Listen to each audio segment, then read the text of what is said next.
Prokuroria Publike ka konfirmuar informacionet që ka publikuar Alsat se objekti ndërtuar në bulevarin Nikola Karev, apo e njohur si rruga e plastikave, e ku me qira është vendosur kompania Muslim Shop, është ndërtim pa leje. Siç njoftua nga prokuroria, parcela është pjesërisht në pronë shtetërore e një pjesë në pronë të një personi fizik, shtetas i Gjermanisë, por për momentin qëndron në Zvicër. Prokuroria Publike Shkup, përmes kanaleve për ndihmë ndërkombëtare juridike të qendrës hetimore të prokurorisë, ka dorëzuar kërkesë për kontrolle të nevojshme sa i përket këtij personi. Lidhur me këto objekt, prokuroria gojarisht është njoftuar se komuna ka filluar procedurë për njoftim se objekti ilegal do të largohet. Në bazë të dhënave nga Agjencia e Kadastrës, objekti ndodhet në parcelën me numër 4291. Nëse hapim për të parë të dhënat e parcelës, shohim se sipërfaqja e përgjithshme e tokës është 516 metra katror, ndërsa në të janë të regjistruara 2 objekte me nga 109 dhe 7 metra katror,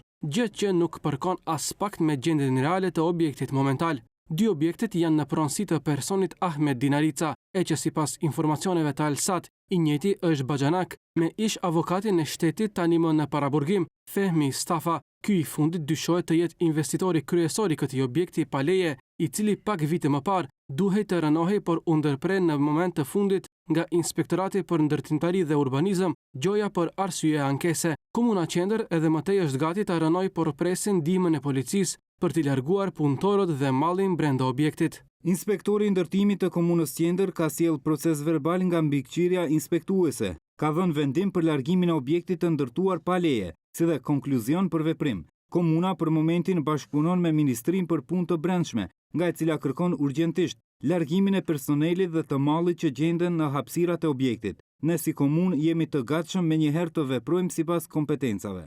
Gjatë viteve 2022 dhe 2023, kur ishte aktualizuar verifikimi juridik pronësor i objektit dhe autoritetet kishin ndërmarrë masa për rënimin e tij, në kundërshtim të procedurave ligjore dhe duke sabotuar procedurën, kishte vepruar ish avokati i shtetit Fehmi Stafa, duke ndërmarrë veprime që kishin bërë institucionet t'i kryqëzonin kompetenca dhe në pamundësi të rënimit, objekti të mbetej i paprekshëm.